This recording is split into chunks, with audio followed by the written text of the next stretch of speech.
You're listening to the Patriot Nation podcast.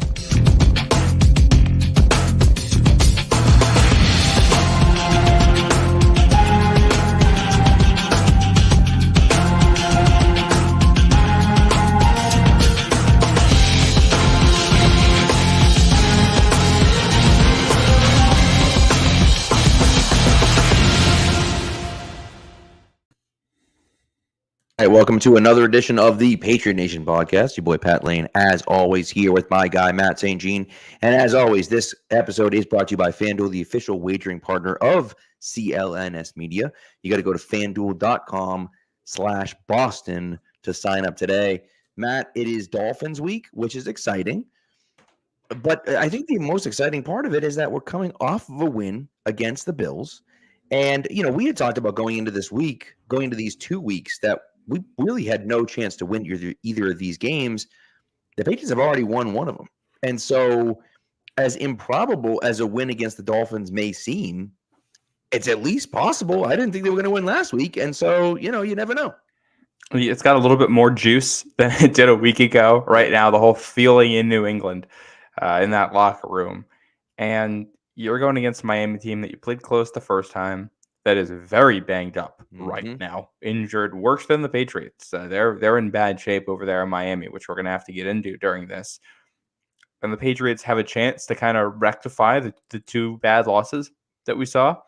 It was the Dallas loss and the Saints loss. The way they happened were what kind of shut this season down entirely. If you win last week like they did, and you win this week, then you're kind of at a net zero there, which is still, you know, not as good as I think we were hoping for from this group, but it shows there's life and it shows there's something possibly to build off here. And the schedule gets a lot easier and you see what happens. So we thought the season was broken. We've got a little bit of a pulse. This Sunday in South Beach, we're going to find out if there's a heartbeat, full-on strong heartbeat.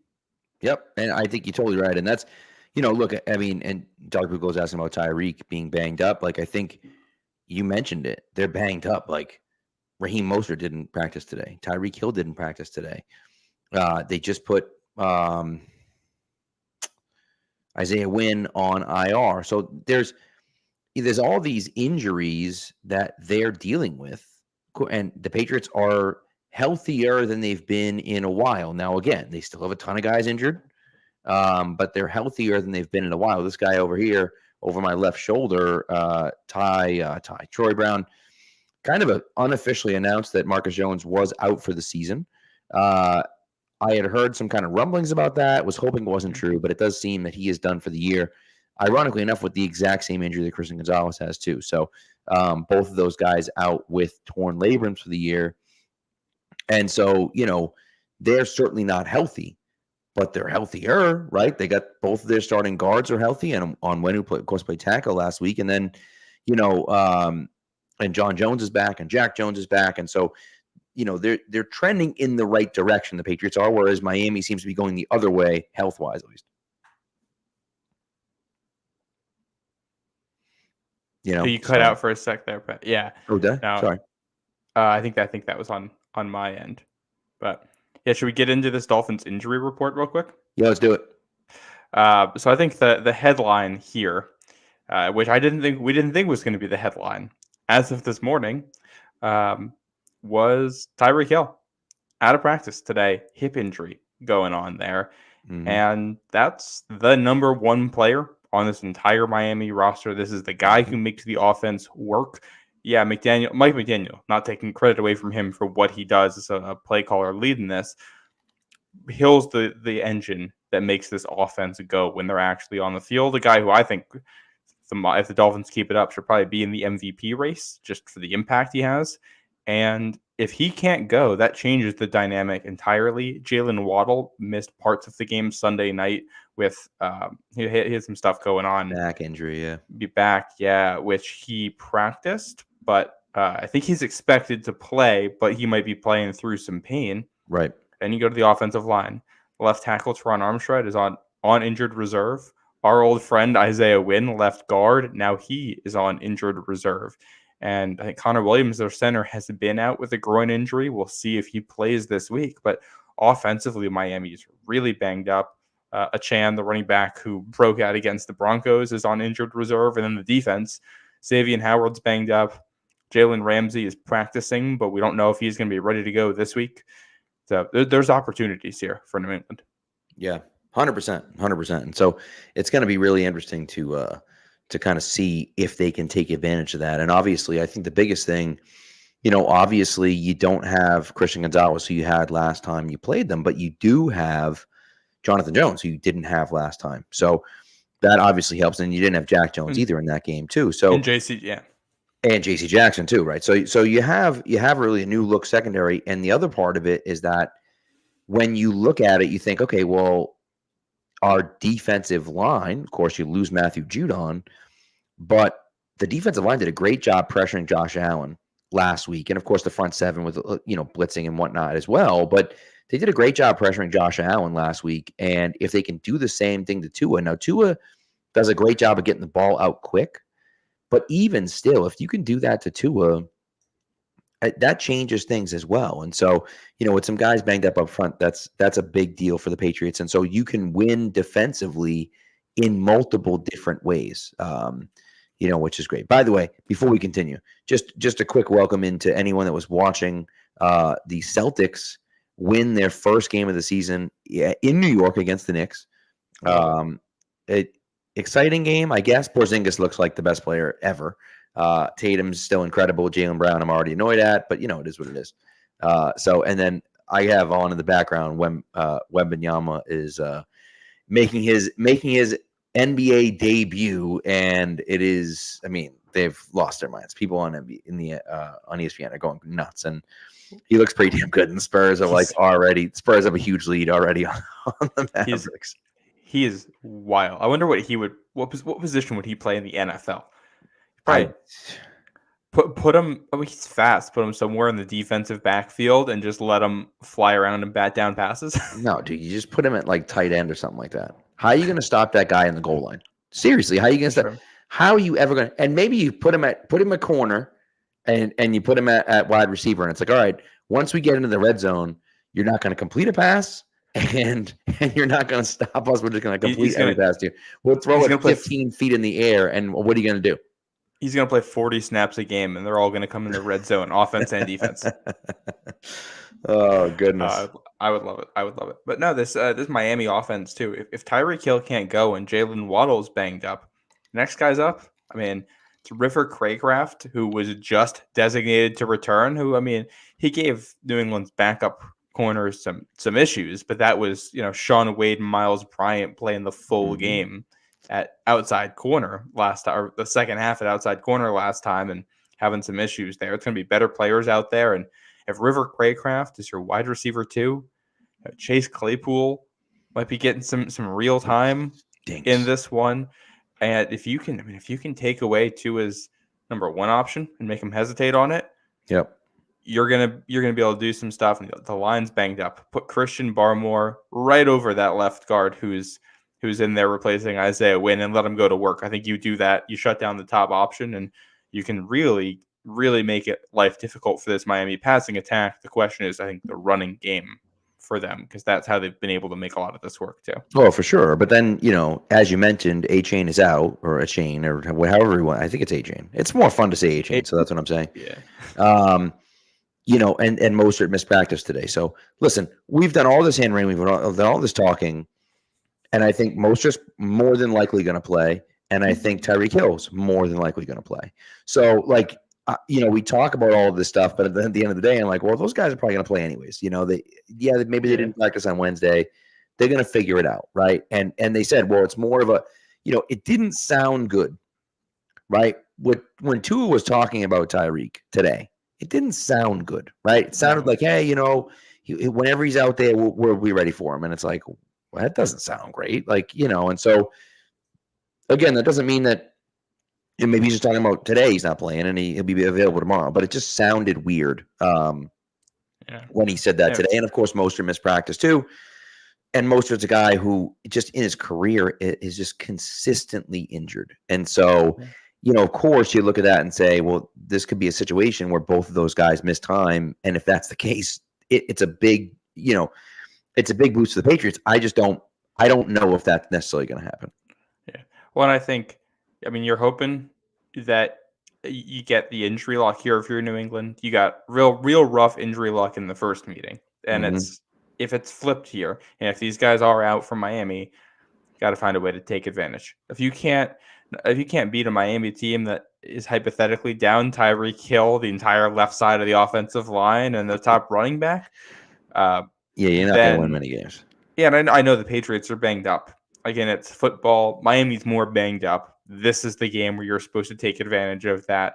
You win this game, that's 3 AFC East wins. You've already clinched at least a 500 record in the division, and that's still with a home game against the presumably still Aaron Rodgers-less Jets in the last week of the season there to get you to 4. They have the game up in Buffalo too, which I think would be tougher. I think we can talk about the offense because I think they might have a harder time there, but even if Tyreek Hill plays, I don't think he's going to be 100%. It's clear Jalen Waddle isn't playing at 100%. If Connor Williams can go at center for Miami, he's not going to be at 100% with that groin injury. This is where you take advantage, and right. I thought the defense figured some stuff out in the second half too, and I think if you can apply some of the lessons that they learned with more effective players out there. We saw a lot of soft zone. You want to mix that in. It'll confuse Tua. He might throw some picks out of it. It's going to get their offense second guessing. You can mix in a little bit more man coverage because Jonathan Jones is in there and J.C. Jackson's in there and Jack Jones is in there. And they're all very good at man coverage. And that'll allow you to mix up your defenses into more different kinds of looks, not just different zones like in week 2, but different man and zone coverages. Still bring your blitzes, and this might be the lowest scoring game you get from Miami this year if you execute. Yeah, 100%. Well, and again, it comes down to health, right? They are so good because they have the playmakers. And of course you have Mike McDaniel, right? But like Bill Belichick says it all the time. The players play the game. I don't care what the scheme is. The players play the game. And so if you don't have all of those great playmakers, all of a sudden your offense, which looks unstoppable, isn't going to be as unstoppable because you don't have the same guys out there running it, right? And so that's really the thing to remember is that, of course, we can look at it and say, oh, yeah, they're good and they're a great offense and this and that. Well, if they're out their top 3 playmakers, really their top 4 playmakers, then, their offense clearly isn't going to be as good, right? And so, but again, we're sitting here talking about this, and we spent the first few minutes talking about, the Dolphins' injuries and the injury problems that they have. And again, I still think it's likely that all of these guys play. I mean, obviously, A-Chain's not playing, but I feel like it's likely that Mostert, Hill, and Waddle all play on Sunday. Now, are there varying degrees of health that they'll be in, right? Is there a chance that they'll be a little bit banged up and a little bit slower? Then it's possible.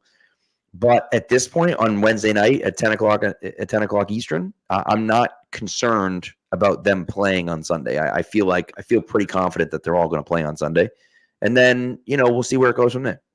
Yeah, and that's if they do play, we get that, these guys are out there, level of health kind of to be determined.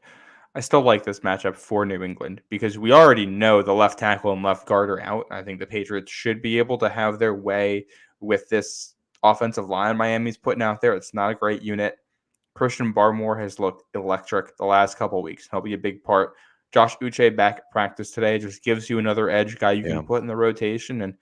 And we know how the Patriots like to bring the blitzes, and we're seeing some of that cover 0 stuff again this year, which I love to watch. And I think they have the guys to execute it, even if Miami is as healthy as they can be for this game. Jonathan Jones on Tyreek Hill is a really good matchup for New England relative to, anybody that can match up on Tyreek Hill. And then you let the rest of the matchups fall where they may after that, which last week I thought it was interesting. We saw Miles Bryant play basically the whole game in the slot there, and they rotated the 3 outside corners with J.C. Jackson, Jonathan Jones, Jack Jones. I wonder if we see the same thing or if we see Jonathan Jones follow Tyreek Hill wherever he goes, and then JC and Jack might play on the outside and, match up however. I think there's a couple ways you could do it, but I like this matchup for New England, even if Miami's healthy defensively. Offense is a different story, but defense, I like what we're seeing. Right. I agree. And ultimately, I think that's really what it comes down to for the Patriots is that, it is gonna revolve around health. But I think you're not wrong. You're not wrong, by the way. That I think they have some of the horses to match up. Now, again, are they gonna like stuff Miami? No, I don't think. No, I think that's a little silly to think that. But I do think that they have the horses to stay with them a little bit. Did Keon White practice today? He was the only Patriot not to practice today. Okay. So he had a concussion last week. This happened to Roschon Johnson in Chicago. Roschon Johnson was out 1 week. As a matter of fact, got hurt on a Thursday night. Missed the next game, and then missed the game after that too, which was surprising. So I don't know. Maybe Keon White will clear concussion protocol before tomorrow and practice on Thursday. I don't know, but we have seen this happen with a few different guys. I will say, and P2 is right here. Right now, the Vegas odds is Miami 9.5. Right? I mean, those are a lot of points. It's a lot of points, and I know that the Patriots played a really good game against Buffalo. I thought they played a solid game against Buffalo, as solid of a game as you would hope for them to play. But this Miami offense is really good. Now, I do think if the Tyreek Hill stuff was legitimate and not legitimate, but if there was real concern that he was going to miss the game, I think you would have seen that line kind of drop a bit, and it hasn't yet. Yeah. Now, it could drop tomorrow, but it hasn't dropped yet. So I think that line's going to be very telling. If they're concerned that Tyreek or most are less so, but certainly Tyreek, if they're concerned that Tyreek isn't going to play, I think you see that line drop, maybe not significantly, but certainly by at least a few points, because they're not going to be as explosive as an offense. No, I fully agree. So we'll see how this develops. But the other part, I mean, this is a defense, I think, that can hold Miami under 20 points. They held them to, I think, was it 24 up in 24 25? Last time. Yep. Yeah, 24. up in New England. Mm-hmm. And Miami's been held under that twice. I think New England's defensive personnel is slightly better than it was in that game, especially at corner. And Miami's offensive personnel is going to be worse just because of the status of the line. Right. So, and I think you can hold them to less, but you can hold Miami to 17 points or 20 points and still lose this game by 100%. 10. Yep. All you have to do is go back to last year's season opener. The defense holds Miami to 13 points, but you lose 20-7. Because you give up a defensive score, right? One big play touchdown, and that's basically it right there. Yeah, it's true. It's true, and I think too, that's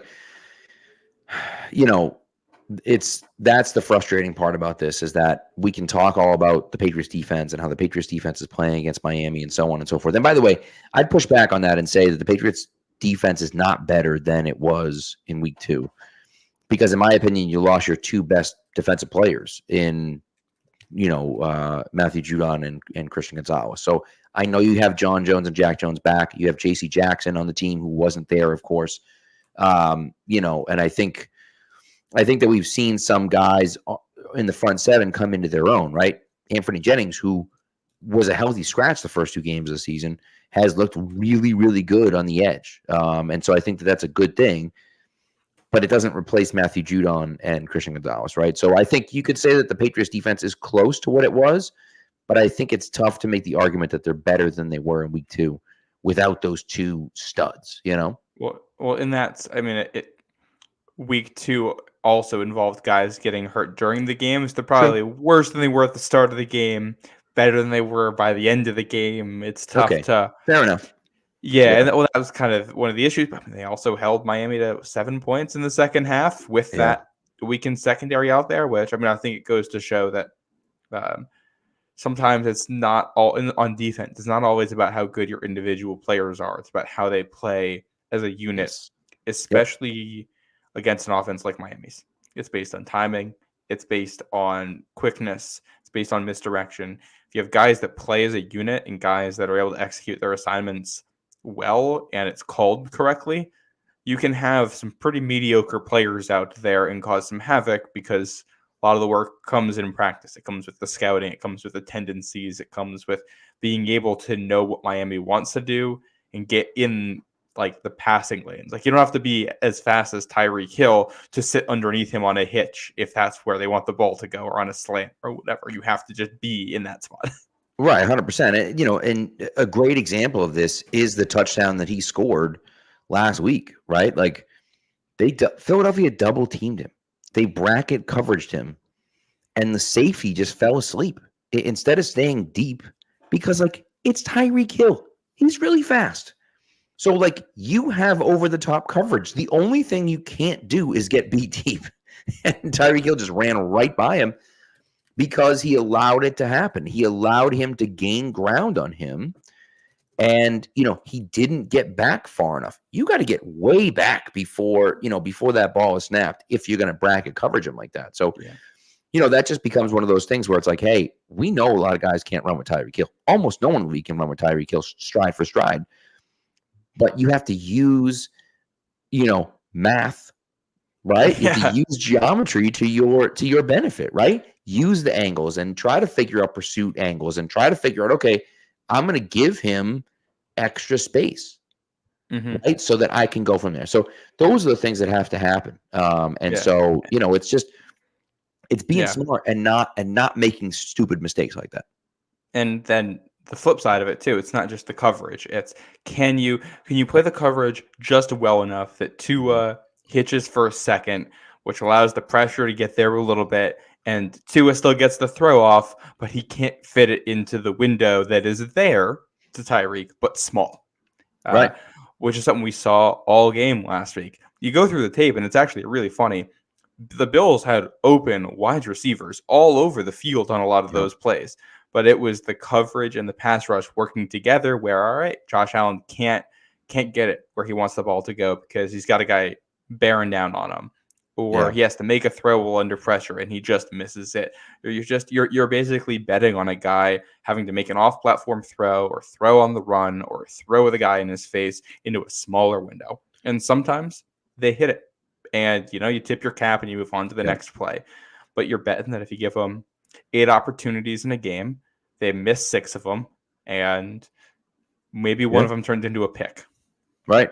100%. And that's, you know, I think that's all you can do. I mean, it is funny. You did definitely see a bad Josh Allen game. I mean, Dan Orlovsky went over it a little bit on ESPN, but like there were so many times when the Patriots blitzed and there was a free guy. There was just like a hot route and he just didn't throw it to him because he wanted to pick up 20 yards on the play instead of picking up 5 yards on the play. It's like sometimes, dude, just take the 5 yards. It's a free 5 yards. You know what I mean? Like, and the Patriots will give you that stuff from time to time, and they'll give it to you a decent amount. The only thing that scares me about Tua is that he's okay taking that. He's fine with the check down. You're going to blitz him, he'll just dump it out for the hot route. He doesn't mind a 6-yard gain, right? And eventually he keeps killing you with those 6 yards, 6 yards, 6 yards, 6 yards. Next thing you know, they go over the top of Tyreek Hill, and now you're in trouble. And he's also accurate enough to hit it every single time. That's correct. You are rarely seeing, like, Josh Allen had some throws where, and it was funny because he was bad Josh Allen on Sunday, but he was also good Josh Allen at the same time. It was this really weird mix where he was almost at his best as a playmaker in a lot of ways. And I thought he read New England's defense really, really, really well. And his accuracy kept failing him over and over, trying to make the actual throws down the field. Yeah. And he was doing that even though he had some clean pockets at points, or, you know, he's on the run, but it's a throw he can make.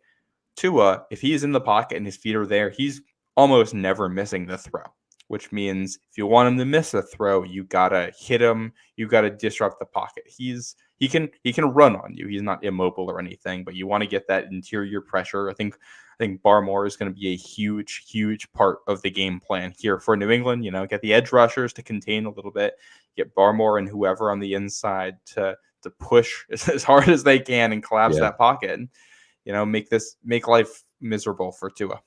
Yeah, he was a beast last week, and if he keeps that up, I mean, he's on right now. He's on Pro Bowl pace, and I know that it's not. The stats aren't necessarily there, but if you're watching the game, and I guess Pro Bowl pace isn't right because the fans are stupid and they won't vote for guys that don't have the counting numbers, right? But like, yeah, when you watch him play, you can see how much of an impact he has. I mean, he didn't have a sack. Well, I guess he did. Did he have a half a sack in the Bills? Did they give him a half a sack or a full sack on that sack of Josh Allen? I don't remember. Half sack, I'm pretty sure. Probably a half, right? So he finished with a half a sack, but he had what 5, 6, 7, maybe it was 5 QB pressures and hurries, and like, you know, he made Josh Allen move out of the pocket a ton of times. So he was very, very good on Sunday, and he's been very good. You know, really, certainly over the past few weeks, and he's been pretty good all year. He didn't start out super healthy, but now he's healthy, and he's kind of ready to go, and he's looked great. And this is the guy that we thought we were getting. We're like, all right, here we go. Now we're in a similar situation, him and Josh Uche. Now, Uche, I know, is up at the end of the year, but Barmore's up at the end of next year. What are you going to do? Are you going to give him a contract extension? I think they should. They have been looking. Here's the thing about the Patriots. They've been looking for interior pass rush forever. Like forever. They drafted Dominique Easley in the first round, for God's sakes, because they never had interior pass rush, and they just wanted to take a flyer on interior pass rush. Now you have a guy that can actually rush the passer from the inside. You can't give that guy up. You have to pay him, in my opinion. Oh yeah. It's the only reason you're not, like, if it's like any off-field stuff with Barmore, if it's injury stuff, the issues for him have never been correct on-field play, though. And he's put it together as a run defender now too. He's really good there. The Patriots, I've noticed, have used him as nose tackles in some running situations, which I think is really interesting because he doesn't quite have that typical size that you would expect from a guy, but he's so powerful that it doesn't matter. He's not like, I don't know, it's almost like, it's not the same exactly, but it's almost like a Richard Seymour-like guy, but putting him at nose tackle because he's so strong that in some situations he can handle it. So he's remarkable. I also, the guy who's going to be presumably replacing Isaiah Wynn, Lester Cotton, drafted in 2019 by the Raiders out of Alabama. He has drafted by the Raiders. All you need to know. He has a PFF grade of 43 this year, including a pass blocking grade of 20.5. Yeah. He was not good in relief last week. He has not been good when he played. And, you know, we saw it last week, Barmore just dominating a lesser guard at points. I think anytime you think the Dolphins are passing, you are going to line Barmore up right over this dude. Right over him. And, you know, put 3 guys on that side so that it has to be a one-on-one matchup for Barmore with the guard, then let him go to town. And I think you're going to get a lot of good results from those matchups. It's just, you know, being consistent enough in the early downs that you can force Miami into situations where you know they're going to pass. 100%. And I mean, the guy Barmore went up against the most was Osiris Torrance last year, and he's a rookie, 2nd round draft pick, out of Florida, highly touted. A lot of people liked, yeah. Yep. And Barmore just absolutely ate his lunch all day long. And, you know, he's a rookie, so, you know, he might come along, but, like, my goodness, he abused him. And so if he did that to this guy and this guy's worse, you know, it's a good sign moving forward. Now, again, he has shown flashy. He has been very inconsistent over his career. So I'd like to see him be more consistent and put together long strings of games as opposed to just, you know, a few games here and there. So I'm not going to get my hopes up yet and talk about how he's like the greatest player ever. But if he can start stringing together some games like this one, you know, especially against inferior competition on the offensive line, that's where you can really see him kind of take the next step. And I think the other part this leads to, you got a timing-based passing offense. You can get pass rush on it. Mm-hmm. Same thing back in that 0-1 Super Bowl against the Rams. You do it with a ball-hawking secondary, you're going to have a quarterback who's throwing the ball to spots on the field without seeing because he's trusting his receivers will be there. And if you scout it right, and you get one of those plays in a game where it's your corner there, that's Jack Jones or JC or whoever it is, Miles Bryant, it can be anybody because it's going to be a lot of Tua just trying to get the ball out to a spot on the field. You can get a guy to the right spot, and he's just hurrying to get the ball out, not looking because of the pressure. That's how you get picks. That's how you get pick sixes. This is a Patriots defense that still doesn't have a defensive touchdown, which after what we saw last year is crazy. And yeah, this is we're going to have a couple of these games coming up. You get Washington, a team with an awful offensive line, a quarterback that throws the ball into traffic. You're going to have chances for defensive scores. Same with Gardner Minshew and Indy. Yep. And Daniel Jones and that Giants offensive line. So you're going to have a lot of opportunities here for the defense to make something happen. But this is a game that could be close, and you get a defensive score on Sunday down in South Beach. That could swing the game in a hurry and make life a lot easier on the offensive side of the ball. 100%. 100%. All right, we're going to go to a break, but I will say one thing I wanted to add just before we go to break here, and it kind of sparked my memory when you said that they hadn't scored a defensive touchdown yet. On Sunday, for those of you that don't know, on Sunday was the first time in Mac's career that he's won a game when the opposing team scores more than 24 points. He did win a game his rookie year when the other team scored 24. It was the first time he's ever won a game when the opposing team scores more than 24 points. It was his second career fourth quarter comeback. And it was the first points. The Patriots scored their first points of turnovers for the entire season this year. They had scored, I think the number was 117. They scored 117 points off of turnovers last year. And they finally scored their first, and it was 7, but they finally scored their first points off of turnovers this year. It's very un-Patriot-like to not be able to do that. And so that was a step in the right direction. To see them do that was great. Of course, the comeback was awesome.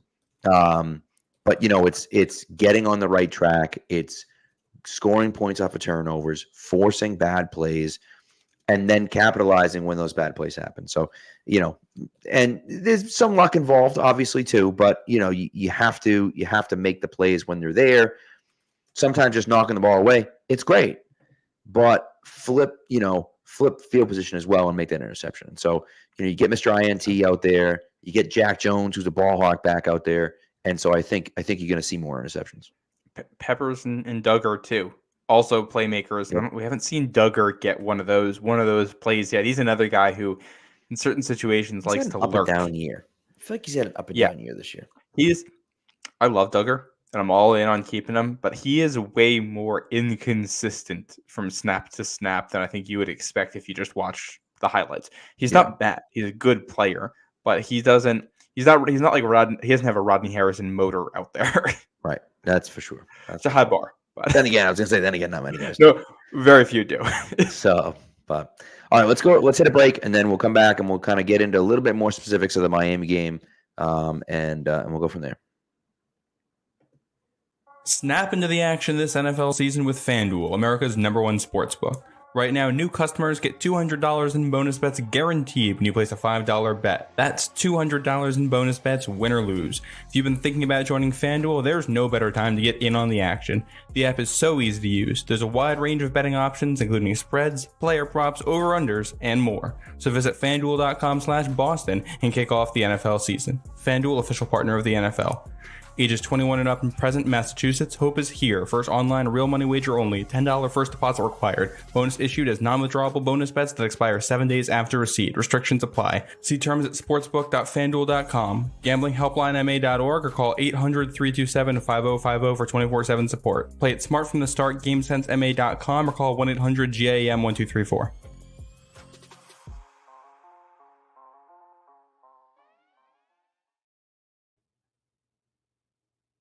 All right. So, okay, I can't. I just can't even with you. But before I'm gonna segue into it with the quote of the night here from Patriots in Christ. Can we leave Devante Parker in Miami? Matt wants to defend Devante Parker, which just a little should be really easy because defenders all across the league have been doing it easily this year. Yeah, this is a relative defense from Devante Parker, and I'm gonna start this off by saying that if somebody offers you anything for Parker in a trade, I think you're jumping at it here just to get out of that contract. Yeah. That said, if you're not able to trade him, I think he should be active on game days. I think he should be involved in the offense as a depth option. We saw a lot of Jalen Reagor on Sunday, a guy who I'm assuming at some point tonight we're going to talk about the shuffling of the roster we've seen the last couple of days. Mm-hmm. Kind of feels like Reagor is about to get signed to the active roster at some point between now and Sunday because if he's going to play, he has to be. Yep. I think Reagor has a role on this team on game day. I think Devante Parker does too. He knows the situational stuff. But I think he wins his routes a little bit more consistently than Rager does. Rager, has been a bad receiver throughout his whole career. Right. Whoever it is at that spot is going to be a guy who isn't asked to do much. They're playing this whole thing in the middle of the field. This whole offense is built like that. And anything on the outside has been outbreaking routes. So they're using whoever's outside as a clear route. Rager is faster. The issue for him is he gets caught up. He gets jammed sometimes. Parker doesn't really get caught up on those as much. He's better at getting his way through them. He's not super fast. But what I did notice, he was out there for New England's 2-minute drive at the end of the game-winning drive. He looked good on really every snap of that. He executed well on every snap of it. And that pass to Demario Douglas that got them down within the 1-yard line there, right, that set up that sequence.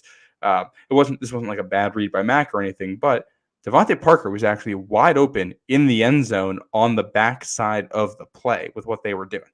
And that's one of those, like, he showed just a little bit more ability to consistently separate than Rager did. He offers something different. I think going forward, you're going to use a rotation of those two guys out there as the X, because I don't think you're taking Bourne or Douglas off the field too much. But somebody has to be the X receiver, and Parker is probably the best at that role on the team. It's a slim margin, but he's still probably the best guy on the team. And yeah, the other thing I'll say is this. He had that awful drop in response to it, but it's been a couple weeks. He hasn't always been that guy. And at some point, if he's going to be on the field, you got to give him another chance. I don't think he's going to drop every big play his way. Maybe he does, but I think he's had enough experience that at some point he will get another shot in here, and we'll see what happens. Now, if it happens again, if he's dropping another one, then it's a different story. But right now, it's one big drop. And it's one contested catch pick to a guy who's had his number in Miami, who might not even be playing this week, and Xavier Howard. So yeah. Parker's not an all-pro or anything, but he's experienced. He's a veteran. He knows the system. He knows the offense. And he should be out there if you're going to have somebody playing that role in the offense. I like it. I like it. A knowledgeable defense of Devante Parker. Again, he's not a wide receiver. He's not a wide receiver 1, but if he's like your wide receiver 4, I guess you can live with that. I guess. Sure. Why not? I mean, but I also think too that I would love to see Tyquan Thornton get some more run too. The problem is that he can't stay healthy, number one. And, I don't know what he brings to the table. I know he's a deep threat. I know he's a threat. I know he's a threat on like the crossing routes, but that's the issue for me, is that he's not really a threat in what you do right now. He can't do the things that they asked Devante Parker to do. That's not what he does. No, he can't beat press at all. So he kind of has to be a slot guy. I think Demario Douglas is a better route runner, and I don't think it's that close. That's correct. Yes. And he has more quickness than I know Thornton obviously has a ton of speed, but Douglas has significantly more quickness than Thornton does. Yeah, and I don't know if Thornton's bad, but he doesn't have a great frame. He's not a guy who's going to make the contested catches. So he's basically deep threat only at this point, and there's value there. But they put him on the field for 3 snaps on Sunday. Yeah. The first snap was a little touch jet pass to him, and honestly, he only picked up 2 yards on it. I don't think it was his fault. Somebody whiffed a block, the lead block on it, and he was put in a tough spot. The next time he was on the field, they went play action, and it was he and Rager as the only 2 receivers, and had everybody else in to protect, and they both got the defense read that it was a deep shot. They were both covered. It wasn't their fault. They tried to dump it off in the flat, and there was a miscommunication between Mac and Zeke.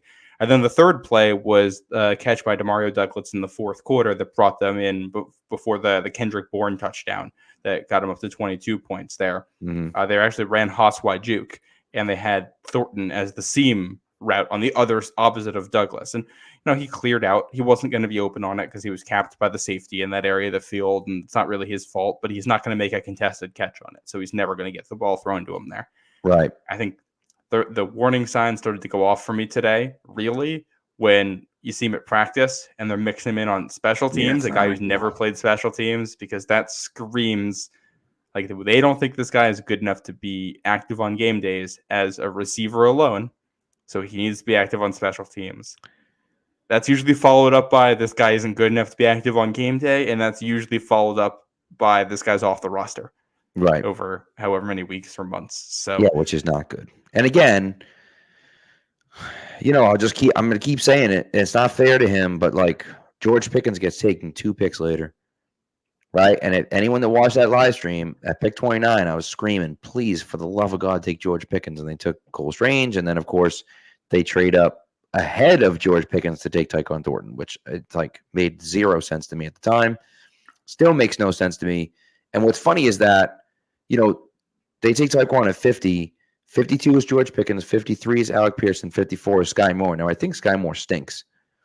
Alec Pierce also has not been that good. He's been really up and down. He has been up and down for sure as well. But he is a kind of a contested catch guy. I don't know. He's been better than Thornton, right. as has Sky Moore. Thornton's been the worst of the 4.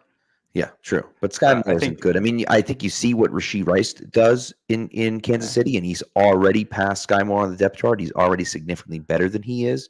Shout out to who's someone in the SCO show /channel went to SMU. I'm not sure who it was. John Lambarakis. Shout out to John Lambarakis. There you go. Legend. But now, and then I think the issue too we can second guess the Pickens thing, but this isn't like N'Keal Harry versus AJ Brown where it's 2 equal prospects. Pickens had some, I think, coachability and off-field concerns, and he still does. We know, and we know the Patriots are. Every team has their own internal standards for those stuff, and everybody gets their scouting reports. And I don't think we can really second guess if they got those reports right without knowing the info they had in their standards. Correct. And also, we don't know what the future looks like for Pickens either. Obviously, in hindsight, based on play on the field, you're taking George Pickens there, and I think he'd be a great fit on the field for this offense. It's tougher to second guess the actual process the Patriots had, but Thornton, right? I think Alec Pierce probably would have made more sense. But I think based on what we've seen so far. I think too, like the other part of it is that with a guy like Pickens, I relate it back to DeJuan Jones, right? DeJuan Jones is the guy who had off-field issues, and I think he was a guy that maybe wasn't on their draft board. I mean, he goes in the 4th round. He went in the 4th round for a reason. He was a beast. He should have gone in the early 2nd round, and he didn't because he dropped because of off-field character concerns. And I think the Patriots looked at it and said, we're not touching that guy, And so the Browns did, and it's paid off for them so far. But, it's one of those things where it's hard to question what they've done there. You know what I mean? Yeah. Well, it's also, Patriots have taken their gambles, and sometimes you get Gronk, and sometimes you get Hernandez. You never really. Sometimes you get a Dominique Easley when you're going for something like that, or even actively Jack Jones with the stuff he's had going on. Yep. So everybody's got their thresholds and their valuations, and it's I don't know. It always there's always somebody who falls and then ends up looking good. And for every one of those, there's like 6 other guys who never played down in the NFL because they can't be professional, and you never really know. Correct. Yep. Good point. It's a good point. Yeah. Simon asked a good question here about why Miami is always such a tough venue for the Patriots over the years. Because you got to remember now, even going back to Brady years, the Patriots always struggled in Miami. I remember that 04 game. That 04 team is one of the best teams I've ever seen. They might be the best team ever. Might be the best Patriots team ever. And, they go into Miami, and Miami's awful on Monday night, and they get just shellacked by Miami. And it's like, what? 5-11 Dolphins team, I think. Yeah.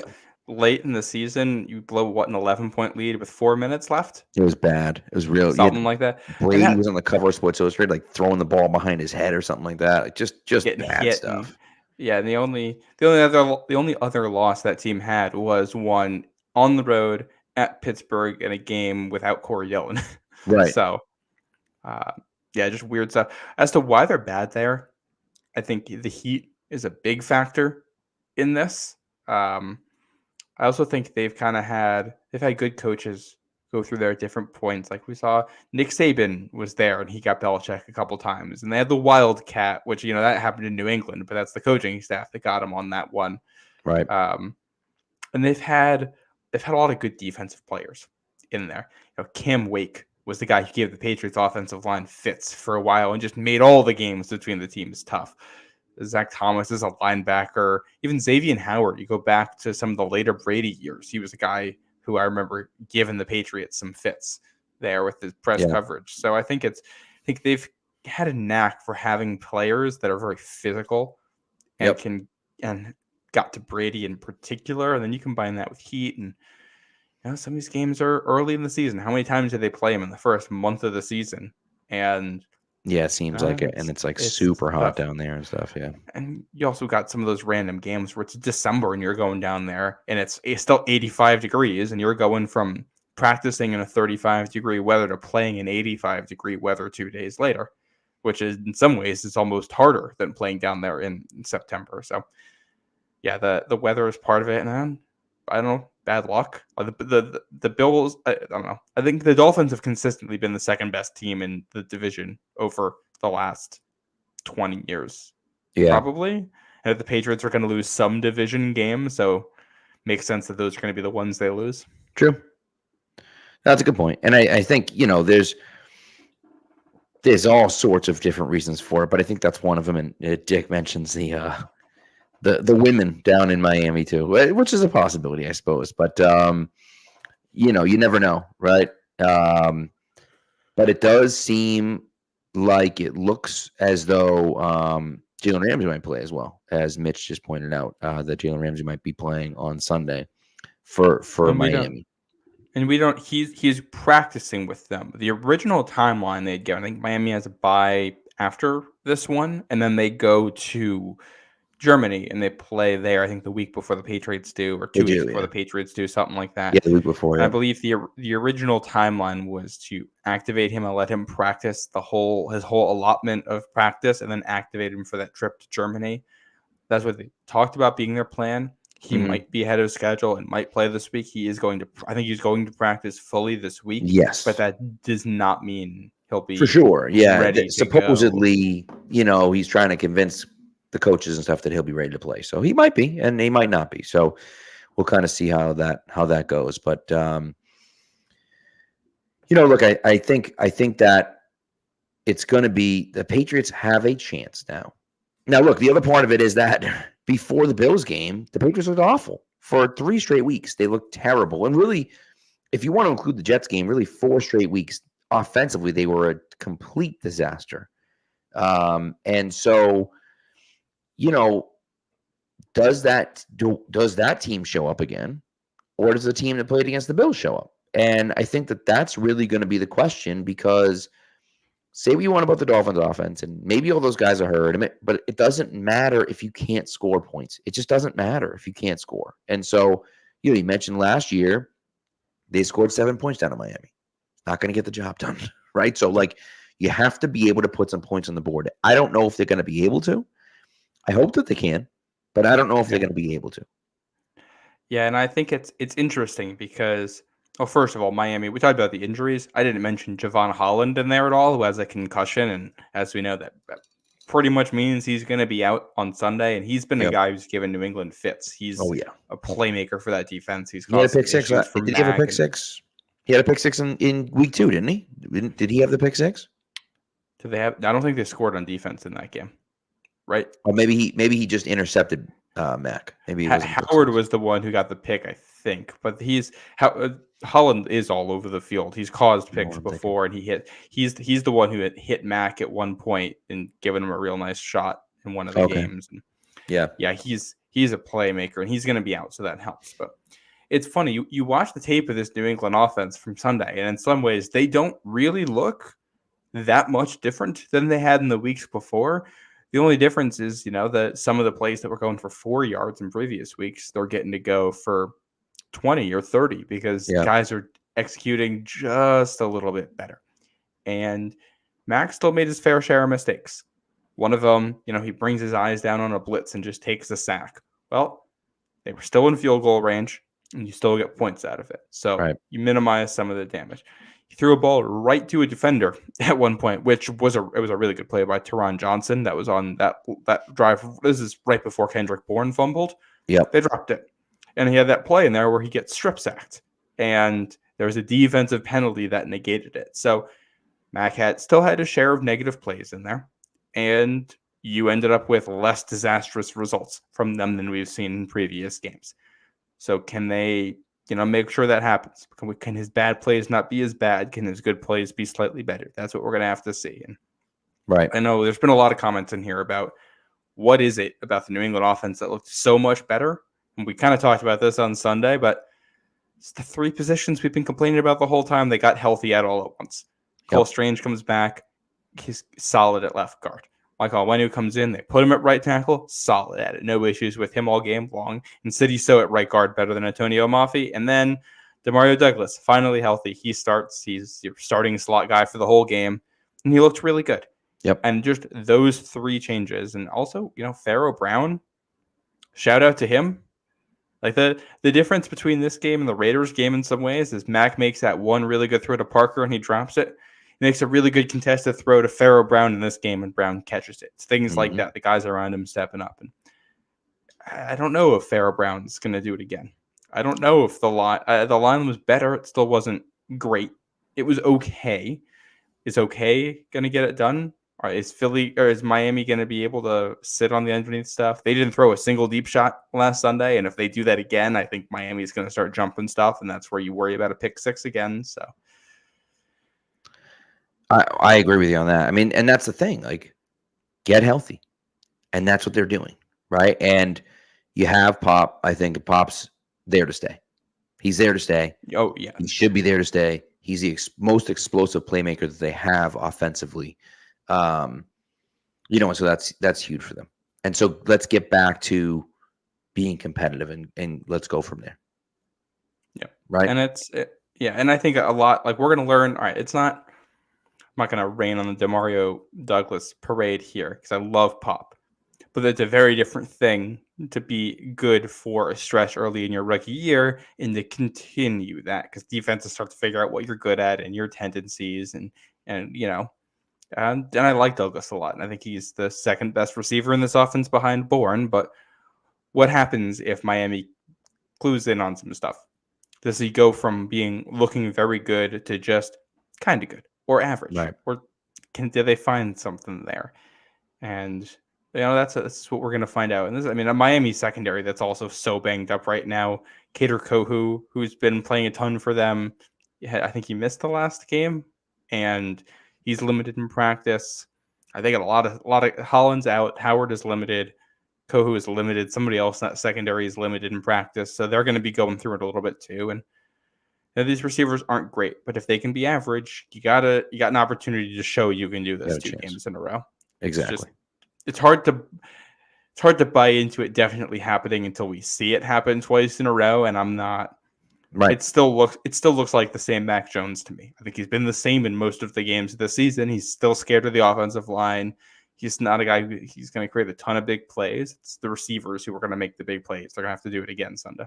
Yeah, I agree. And so we'll see. We'll see where it takes them. But I think Mac can do enough to put them in a position to win the game. And then it's all about and look.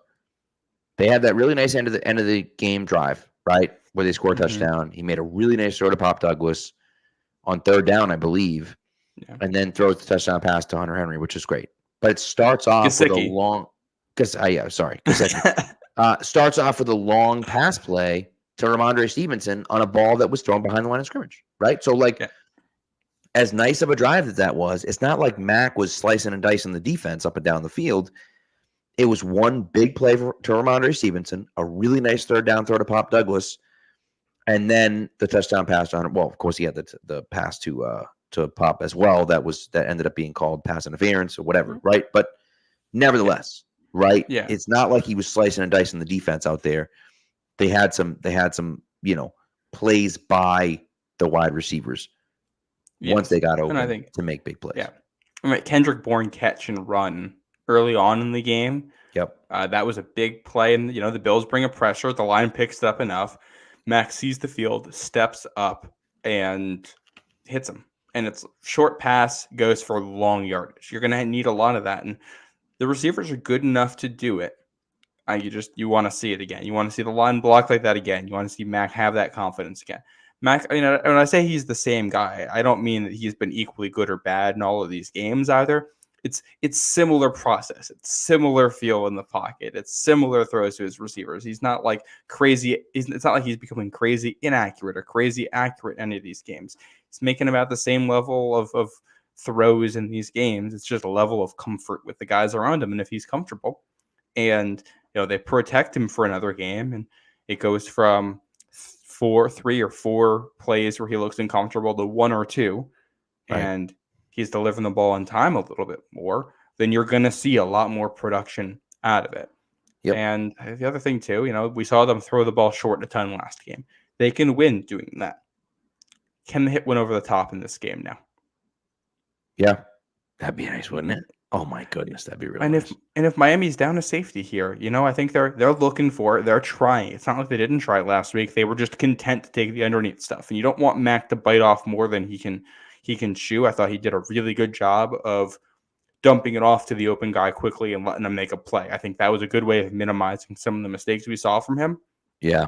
At some point, I think you want to see if he can take a shot. And that's not just on him. That's going to be on the receivers. That's the play callers. That's the tendency guys. Can you get Miami into a spot where they're going to not have a safety deep on a play, or they're going to have a cover 1 and you can get a guy going down the sideline and Mac's going to have time to make the throw. You're going to have to try to manufacture one of those opportunities a little bit. And it's a team effort. It's not just Mac Jones's fault. They haven't gotten a deep play. It's on a lot of different guys, and if they play better, they're going to have opportunities. 100%, right? I mean, like, when has he had time to really get one of those throws down? And then not just that, but like, it feels to me like there's been a lot of miscommunications on there. I know we've talked about that a little bit, and I think that some guys have ran the wrong routes at times, and they've read it differently than Mac has read it. Now, again, I don't know if that's everybody. Right, and I don't know if that's Mac's fault. I don't know if that's the receiver's fault. I'm not sure who it is to blame for that, but for whatever reason, they're not seeing the field the same way, Yeah. And you know what? I'm just glad he's not going full Derek Carr and screaming at guys on the field.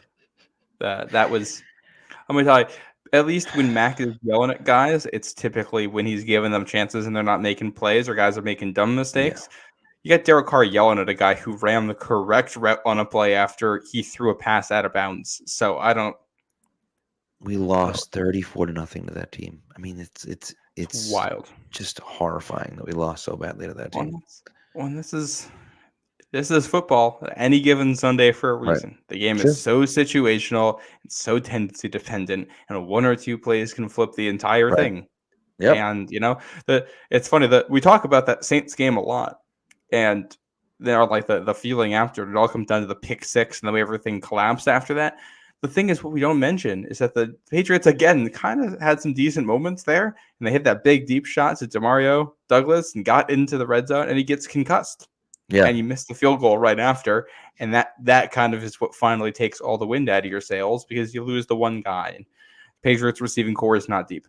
They got one guy who can consistently beat man coverage, and that's Pop Douglas. They got another guy who does it a lot of the time and who's really good against the zone in Kendrick Bourne. That's it, plus the tight ends, plus scheme stuff, plus screens. That's what this offense is made out of right now, and I truthfully don't know how far that can take them. It's going to depend a lot on the consistency at which they execute those things and the way defenses scheme against it, because all it takes is one defense saying, we're just going to play a very, very aggressive underneath against you the entire game and dare you to beat us over the top. And whether or not you beat them over the top in that scenario, in some ways, determines your season, because it's going to determine how future teams are going to play you in those situations. For sure. Yeah, for sure. Dick mentions Derek's brother, David Carr, when talking about Mac. And we said the same thing here on the show, that like, I was very worried about that. I was very worried about him kind of developing what David Carr developed when he was in Houston, which is just being gun shy and, being skittish almost. Right. And so hopefully the offensive line can continue to play well and continue to play better. And we don't have to worry about that with Mac, but we'll see. We'll see. Yeah. So, and I think the other thing in all of this, what helped last time, you score in your first 2 possessions. You play from ahead. It means you can use your RPOs, which I thought they were really, really good at executing last week. They were able to run the ball well last week right from the start, which I think was big. Ramondre looked good. Zeke looked good. And they got some big chunk plays off play action, which you can really only do situationally. They Yep. were able to use motion a lot more to set stuff up and reveal stuff in the defense, which you can't do when you're playing from down 14 points because the defense doesn't care if you run when you're down by 14 That's points. correct. They're just going to play Yep. the pass. And it's going to be the same story with this Patriots team all year long and it always was going to be. You're going to have to execute well right out of the gate. You're going to have to try to play with a lead, and you're going to have to win the turnover battle. That's what pretty much every game for the rest of the way is going to come down to. I think they can beat or lose to any game, any team left on the schedule, depending on, in some ways, point differential, turnover differential in the first quarter alone. Yeah, I agree. Well, and the other part of it for me is that I think that this game, and I don't know if it has a huge bearing on it, but the trade deadline is next Tuesday, right? It's on Halloween. And I think that, this game, the way that they play in this game may kind of determine what they're going to be this year. If you win this game and you're 3-5, you're not trading anyone at the trade deadline because Not with the you schedule. feel like you have a chance to make the playoffs. You've beat the Bills, you've beaten the Dolphins, you've beaten the Jets, you beat everyone in your division already. And right? You can pick up 2 road divisional wins in there too. It tells you feel like you can play with anybody. 100%. And so you say, all right, we got some winnable games coming up. Why are we moving on from anyone? If we can win these games, we can start stacking wins. And there's a realistic path to 10-7, right? But it's not necessarily if you lose this game and you look bad. I think there's a big difference between just losing this game. You lose the game, you lose the game. If you lose this game and you look bad, that's a situation where I think you can start to look at it and say, my God, we're like, no, we're done. Yeah. You know what I mean? And even if you win the game too, because I think, in some ways, the guy who might be one of your most valuable trade guys at the deadline here is Kendrick Bourne. The guy with an expiring contract to whether it's KC or any of these teams in the hunt who are looking for another guy in the receiving core would be a very valuable piece to have as part of that rotation. That said, if he keeps playing well in New England, he's a guy you're probably going to want to be part of this team next year. Right. He's good in the locker room. He's got chemistry with your quarterback. You can play with him out there. And I think if you go down to Miami and the offense plays well and your passing game looks good, you're thinking, all right, Pop Douglas and Kendrick Bourne are going to be on this team next year. And you figure out who else is going to be there. And if they go down there and, they try the underneath stuff again and Miami blankets it and Bourne can't get separation, then, all right, this is you're feeling a little bit different about it, and you might be trying to trade him. So this game is huge. And Mitch, who thanks for all the comments in the chat, I'm loving it, said, let's talk when we get to 500. I would love for that to be the case. Unfortunately, the trade deadline is before then. Right. I kind of think the trade deadline should get pushed later because the postseason, more teams get into the postseason now, and more teams are in contention for longer. Yeah, I feel like you could almost push it back a full month, and or at be least okay with that. At least a week 10. You know what I mean? I think you could push it back to week 10. I think the idea is that we're pushing it just past the halfway point of the season. But now you're playing another game, so you're not at the halfway point of the season anymore, right? And so, I guess week 9 is the halfway point, but you understand what I'm saying, right? Is that if we push it after week 10, you give them 2 more weeks to kind of see what's going on. And like you said, the 7th team, I think both of the last 2 years, a team that started out 2-5 made the playoffs. So there is a situation where it looks like you're crappy to start the season and you go on a little bit of a run and you turn out to be a better team than you thought, and maybe you win a playoff game. And I don't think either of those teams have won a playoff game yet, but that doesn't mean that they won't at some point. Yeah, look at baseball right now. Rangers and Diamondbacks in the World Series. Yeah. Anybody's got a shot. And honestly, I would go week 12, 2/3 of the way through the season to say, all right, 2/3, we know what this team is. We're either gearing up for a home stretch or we're selling. I think that's a good spot. And it gets you through Thanksgiving there, I think. Usually it's either the week before or after Thanksgiving. So, yeah.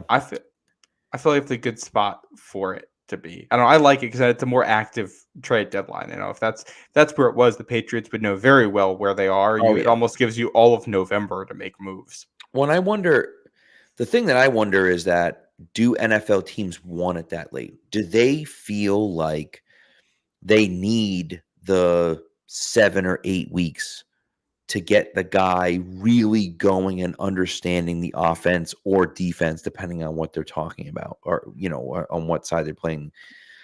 I don't know that for sure, but I feel like that's part of the reason why. I mean, that's definitely the reason why you don't see quarterbacks traded midseason, because there's too much going on, right? Remember when the Vikings traded for Josh Freeman and then immediately started him on Monday Night Football against the Giants and asked him to throw like 40 times?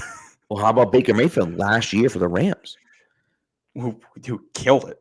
Yeah, who ended up winning against the Raiders. But I'm just going to mention this real quick, and we can in a second segue this into our prop bets segment. Yes, but we got Bills Bucks Thursday Night Football. Baker Mayfield.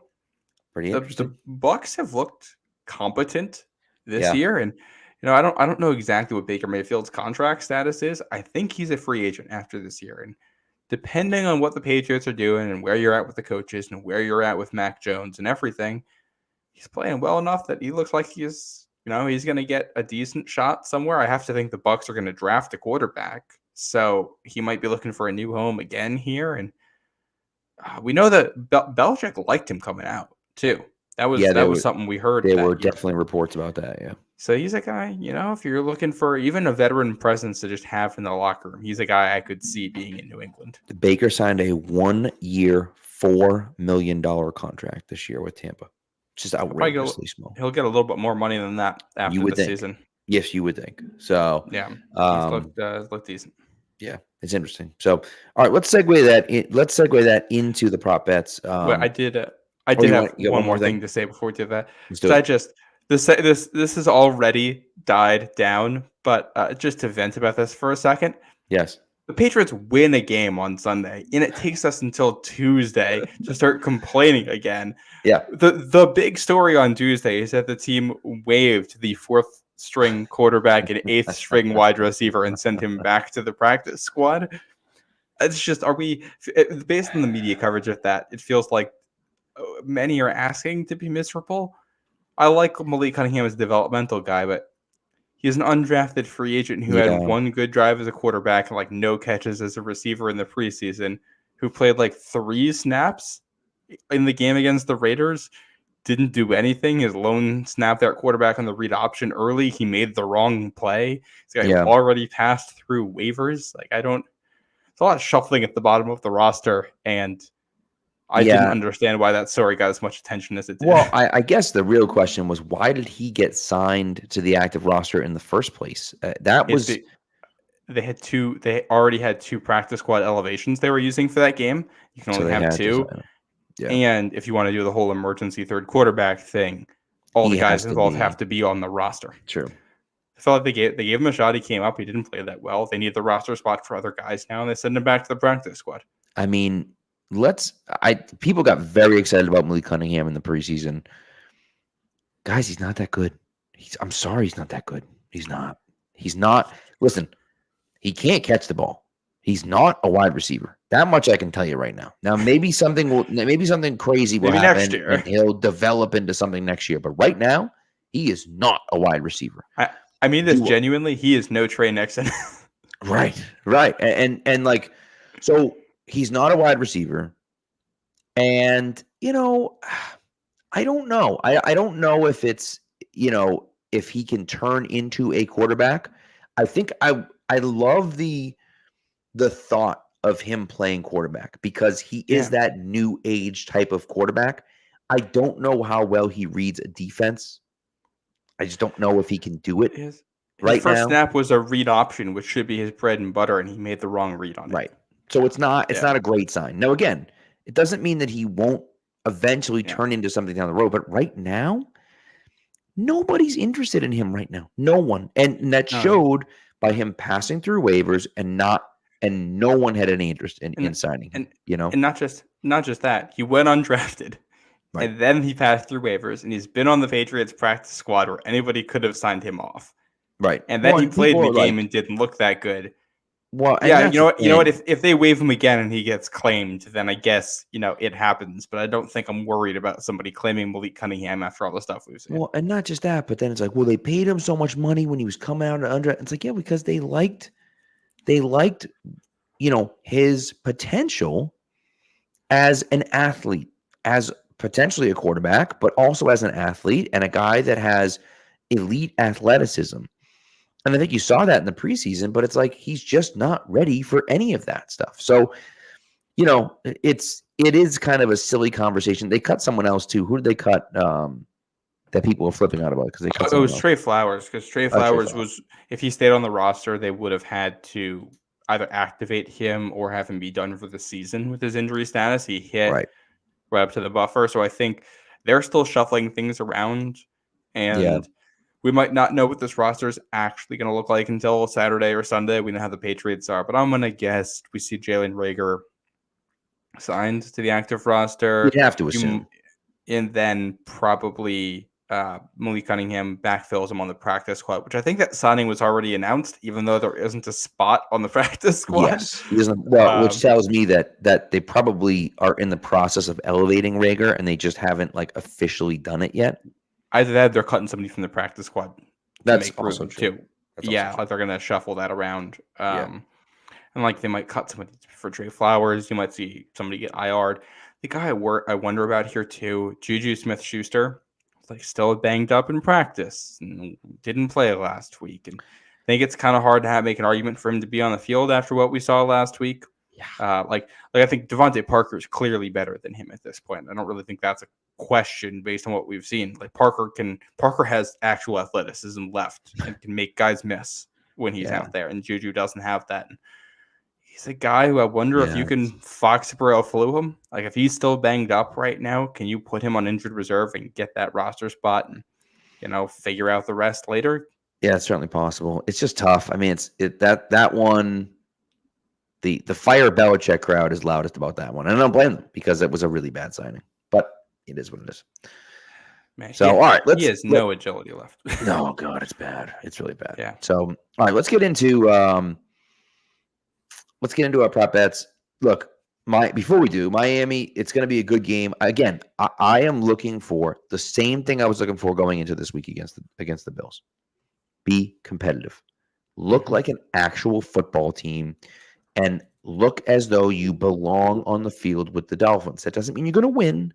That doesn't mean I expect it, but at least give them a run, right? See that, or at least show that you're a real NFL team. And if you can do that and you're in the game towards the end, you give yourself a chance to win. And that's exactly what happened in Buffalo. Buffalo made some bad mistakes. You forced them into making some of those mistakes, and some of those they made on their own. Then you end up winning the game, right? And so, who knows? Maybe the same thing happens in Miami, and maybe it doesn't. But at least if you look like a competitive team out there, we have something to cheer for, right? And we have something to be happy about, And that's all I'm looking for. And I think I want to know, kind of based on what we saw last week, was that a blip? Did you get a one-time performance, or was this something we can actually build off of? Did they play better because guys got healthy, or did they play better because they played a banged-up Bills defense and just happened to all have a good game at the same time? Yeah. I want to have reassurance that, especially the three guys we talked about, Strange, Onwenu, and Pop Douglas, that they should be on this team and a part of this team's future next year.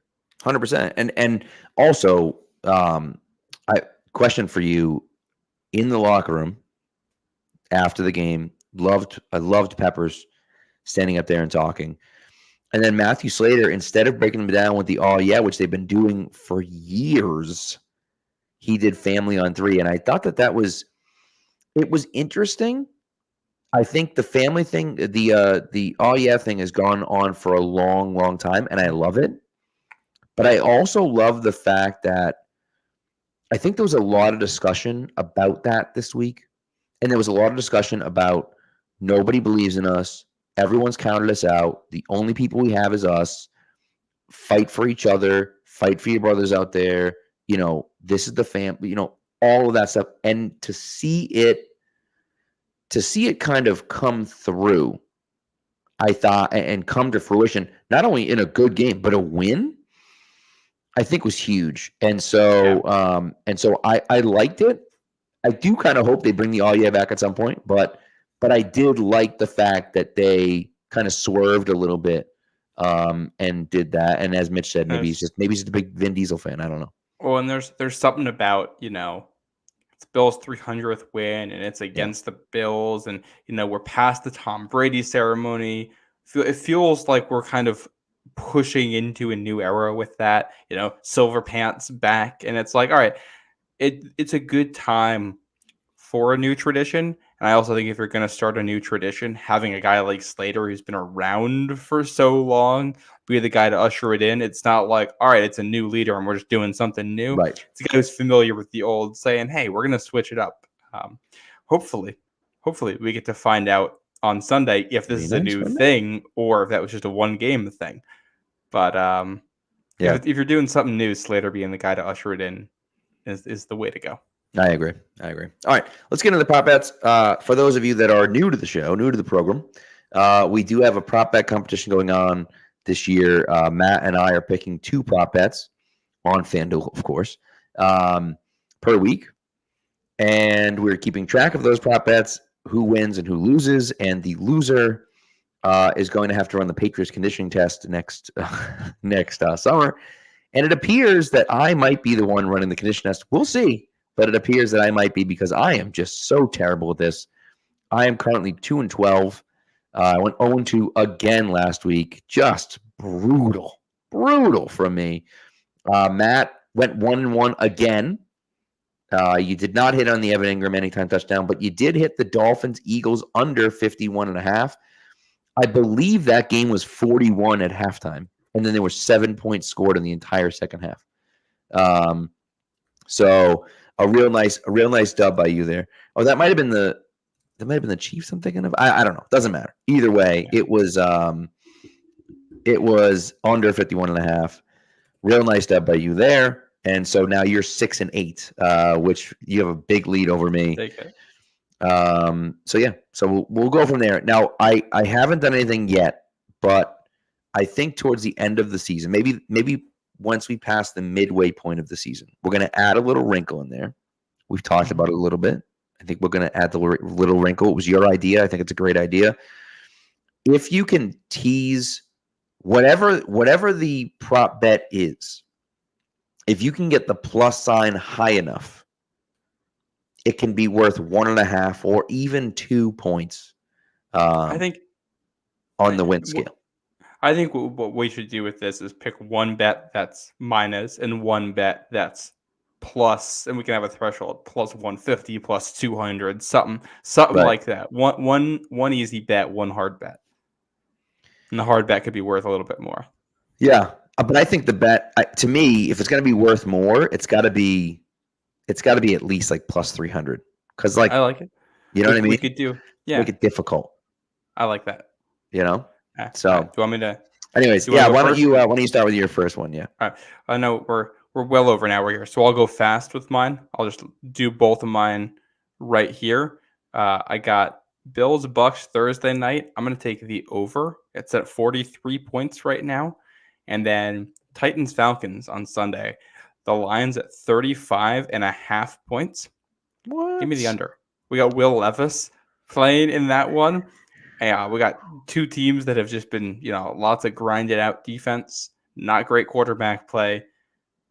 I feel like in some ways that line is too high because that feels like a game that could easily be a 20-3. That's a good point. Or it could be like a 13-10 or something crappy game like that. I will say Will Levis, my wife works with Will Levis's uncle. Who is very excited that Will Levis is going to be getting an opportunity to play on Sunday. Of course, Mike Vrabel has said that he expects both of them to play, which I don't understand why, but whatever. Maybe he has a package from Malik Wilson there or something like that. So, excuse me. That's a good one. I like those 2. For my first one, I'm actually going to that Bills Bucks game as well. I'm going Dalton Kincaid over 40.5 receiving yards. Dawson Knox out for the game. Out, I believe, for the foreseeable future. I don't know if he's been put on IR yet, but he is out for a few weeks. So I'm hoping that Dalton Kincaid steps in there for him and hits the over 40.5 receiving yards. And I'm going Eagles Commanders over 43.5 points for the game. So I try to betting on some fun here. You know what I mean? Let's have some fun games, some high scoring games. Dalton Kincaid putting up some points. Doesn't hurt that Dalton Kincaid's also my fantasy team. But, there you go. So those are my two prop bets. I got some work to do to catch up to you. It's still early, but I got some work to do. Yes, I love it. Do you want me to give my college football game to watch this week? Yes, college football game to watch, and then we'll get into trivia, and then we'll finish with this week in sports history. Yes. So I got one this Saturday on ABC, 3:30 p.m. Eastern. We got BYU at Texas. I'm looking at a bunch of Texas recruits in this game. Quinn Ewers is their quarterback. He may or may not come out in this class, but he's a name to watch in the quarterback grouping. A pair of receivers, Adonai Mitchell and Xavier Worthy, who are borderline first-round talents right now. Tight end Jatavian Sanders, who is really good and a big play threat. I think it's interesting. They got a running back, Jonathan Brooks, also at Texas. A lot of prospects to watch. And BYU, we'll throw them a bone here too. Offensive tackle Kingsley Suamatea, I think is how you say it. He's a guy who's, day 2 type prospect, a really big player for BYU. So some prospects to watch this Saturday if you're looking for a game to tune into. And it's up like this whole thing going on at Michigan, but Michigan's not even playing this week and they got prospects. Alabama's not even playing this week and they got prospects, which makes it tough. Georgia, a lot of prospects, but the top offensive guy is Brock Bowers and he's out now. So tough weekend for college football. So this is BYU Texas. Have a little fun with a national game Saturday afternoon. Ewers is so interesting because he's a guy that was like the consensus number 1 coming out of his draft class, and he's just been so inconsistent. I mean, Spencer Rattler obviously is a similar case. Rattler, I think, has been better this year than Ewers has been, but it's been close, I guess. But Ewers just has the arm strength is outrageous. I mean, I remember watching videos of him as like a senior in high school, just at like 7-on-7s, and he's just like flicking it, and the ball's like flying. I mean, humming. Yeah. And so he has a cannon for an arm. He's athletic enough. He's just so inconsistent and makes really bad decisions at times. But Josh Allen does the same thing. No, he's not Josh Allen, but Josh Allen does the same thing. And so, are you willing to live with some of the bad decisions if it's a guy that can kind of create on his own and has a cannon for an arm? I don't know if the Patriots are, but maybe they will be. So he's an interesting guy there to watch. We'll see what happens. Yeah. Also, Simon's wondering if your chili rub will ship to New Zealand. Let me talk to my dad about that.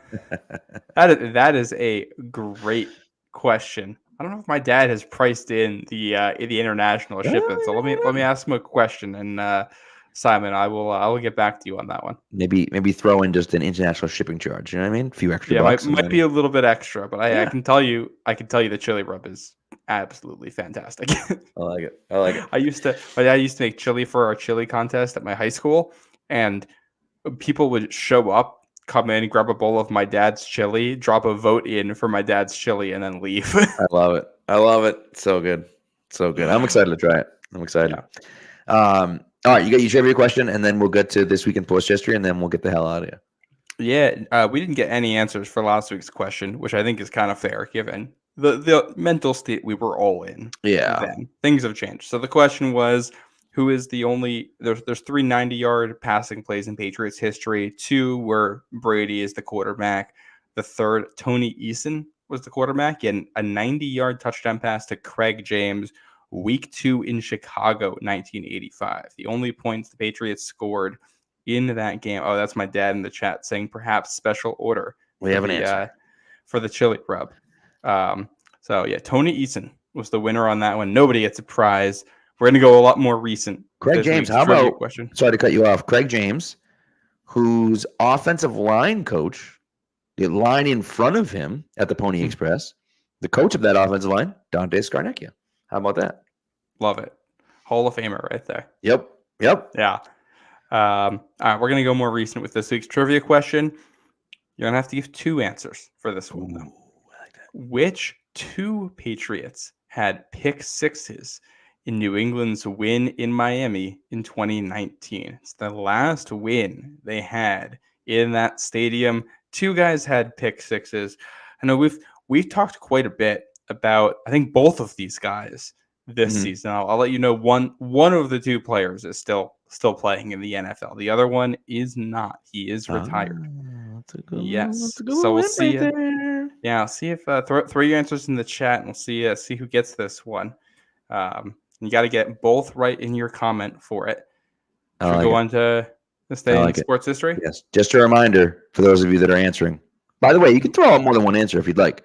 A reminder for those of you that are answering, as Matt said, one is retired and one is still playing.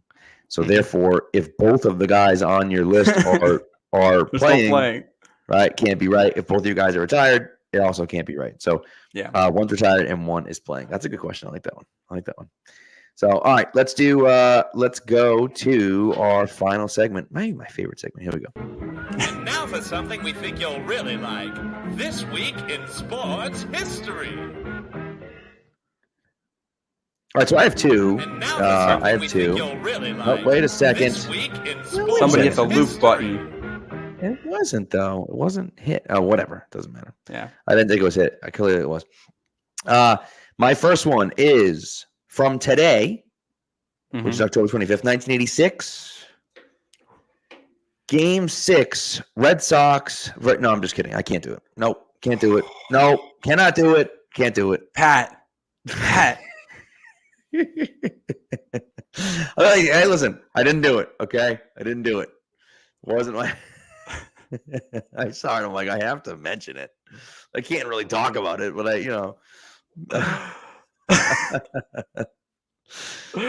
you actually have 2? I didn't. No, I don't. I only have 1. Okay. But that one, that was too good.